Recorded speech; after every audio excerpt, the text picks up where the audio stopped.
नमस्कार मित्रांनो, गायींना जंतनाशक औषध दिल्यानंतर गायी कोणतेही जनावर असू द्या, गोठ्यामधलं लहान शेळी असू द्या, करडा असू द्या, मेंढ्या असू द्या किंवा म्हस असू द्या किंवा गायी असू द्या, जंतनाशक औषध दिल्यानंतर गायी जुलाब करतात.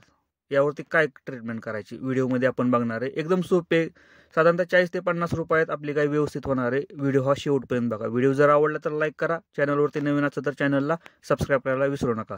नमस्कार मित्रांनो, शेतकरी आणि टेक्नॉलॉजी आपल्या यूट्यूब चॅनलमध्ये स्वागत आहे.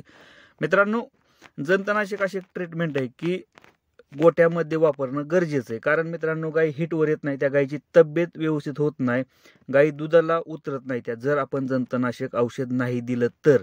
गायी वेल्यानंतर ज्या टायमिंगला झार पडतो आपण गोळ्या सोडून घेतो, औषध सोडून घेतो. नंतर मित्रांनो, घाण पडून झाल्यानंतर गायीच्या ज्या गर्भाशयातली घाण पडून झाल्यानंतर आपल्याला ट्रीटमेंट करायची. याच्यावरती आपण व्हिडिओ बनवला सेपरेटली, कधी जंतनाशक द्यायचं गायी वेल्यानंतर. घाण पडून झाल्यानंतर आपल्याला जंतनाशक औषध द्यायचे. आणि जंतनाशक औषध दिल्यानंतर काय होतं की एखादी गाय, आता माझ्या गोठ्यामधले एकच गाय अशी आहे की जंतनाशक औषध दिल्यानंतर गायी जुलाब करते, बाकीच्या जुलाब करत नाही. पण एक गाय अशी आहे की जुलाब करते. तर आपला शेतकरी इथं भीतो किंवा आपल्या शेतकऱ्याला भीती वाटते की नक्की काय प्रॉब्लेम झालाय. बरेचसे शेतकरी काय करतात की ट्रीटमेंट करतात, गोळ्या देतात, पण तरी राहत नाही. मित्रांनो, आता याच्यावरती काय करायचंय, आपल्याला काय करायचंय की अँटीबायोटिकचे 2-3 प्रकारच्या गोळ्या आहेत. त्या अँटीजोल आहे, परत सल्पाची आहे, परत मेट्रोनायडाझोल आहे. ह्याच्या वेगवेगळ्या कंपनीच्या किंवा वेगवेगळे अँटीबायोटिक आहे, ते आपल्याला वेगवेगळे अँटीबायोटिक वापरायचे आहेत. मित्रांनो, अशा कमीत कमी 2 ते 3 दिवस आपण ह्या गोळ्या द्यायच्या, कधी गाय जुलाब करायला लागल्यानंतर. मित्रांनो, माझ्या गोठ्यामध्ये अजून मला अशा लहान लहान गोष्टीसाठी डॉक्टरांना बोलवायची गरज पडली नाही, कारण मी वेगवेगळी ट्रीटमेंट करत राहतो. आता मित्रांनो, एक गोष्ट लक्षात ठेवा की जर गायला ताप आला किंवा गायनं खाणं पिणं बंद केलं किंवा गायचं खाणं पिणं कमी झालं, अशा टायमिंगला आपल्याला डॉक्टरांना बोलवायचं आहे. जर प्रथम उपचार घरच्या घरी जर करता येत असेल तर आपल्याला तो करायचा आहे. जर येत नसेल तर तुम्ही डॉक्टरांना बोलवा, कारण अशा टायमिंगला गाय वीक होत चाललेली असते. गायला पाण्याची कमतरता कमी पडून देऊ नका, म्हणजे कंटिन्यू गायला पाणी पाजत जावा. कारण पाणी जर कमी पडलं तर गाय वीक होत जाते किंवा डिहायड्रेट होते.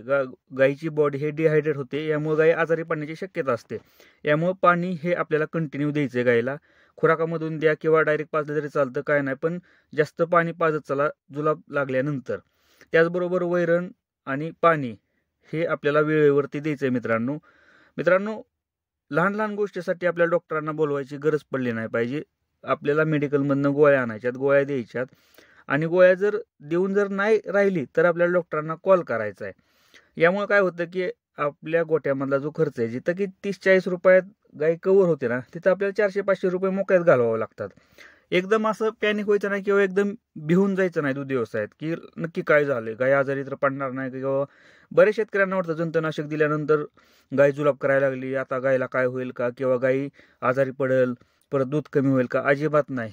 लक्षात असू द्या की जंतनाशक जर औषध दिलं तर 2 दिवस त्रास होईल गायला, 2 ते 3 दिवस गाय जुलाब करल. एखादी गाय करते जुलाब करल, थोडीशी वीक वाटेल, पण मित्रांनो, गायीचं पोट साफ होतं, सगळ्यात महत्त्वाचं, जंत निघून जातात. त्याचबरोबर काय होतं की गायीची तब्येत किंवा गायीचं वजन वाढायला सुरुवात होते जंतनाशक औषध दिल्यानंतर. कारण जे खाल्लंय ते पूर्ण अंगी लागतं. आपण म्हणतो का ना, गायीची तब्येत वाढत नाही, कारण काय होतं की जे खाल्लेलं आहे ना अन्न, ते जंत खाऊन घेत असतात, त्याच्यामुळे गायीची तब्येत वाढत नाही. त्याचबरोबर काय होतं की गाय दुधाला सुद्धा चांगली उतारते. परत गाय हिटवर यायला, सगळ्यात महत्त्वाचा जो प्रॉब्लेम आहे का नाही, गाई हिटवर येत नाही त्या. बरेच शेतकऱ्यांचं म्हणणं आहे की गाई हिटवर येत नाही त्या. जंतनाशक एकमेव असं औषध आहे की जे गाई हिटवर आणतं. मित्रांनो, हिटवर गाई यायला मदत करतं. त्यामुळं जंतनाशक हे देणं गरजेचं आहे. जंतनाशक दिलंच पाहिजे आपण गायींना. वेळेवरती जंताचा डोस हे देणं गरजेचं आहे. त्यासाठी मित्रांनो, जंतनाशक औषध दिल्यानंतर जर गाय जुलाब करत असेल तर भिवून जाऊ नका. एकदम नॉर्मल आहे ती गोष्ट. तुम्हाला असं भीतीचं वाटलं की गायला ताप आलाय, काय आलंय, तर आपल्या डॉक्टरांना कॉल करायचा, ट्रीटमेंट करायची. पण नॉर्मल जर गाय जुलाब करत असेल तर गोळ्या देऊन गायी रिकव्हरी होते. 2 ते 3 दिवस गाय जुलाब करते, पण गायी रिकव्हरी होते. मित्रांनो, तिथं आपल्याला पैसे घालवायची गरज नाही. व्हिडिओ जर आवडला तर लाईक करा. चॅनलवरती नवीन असेल तर चॅनलला सबस्क्राईब करायला विसरू नका. धन्यवाद.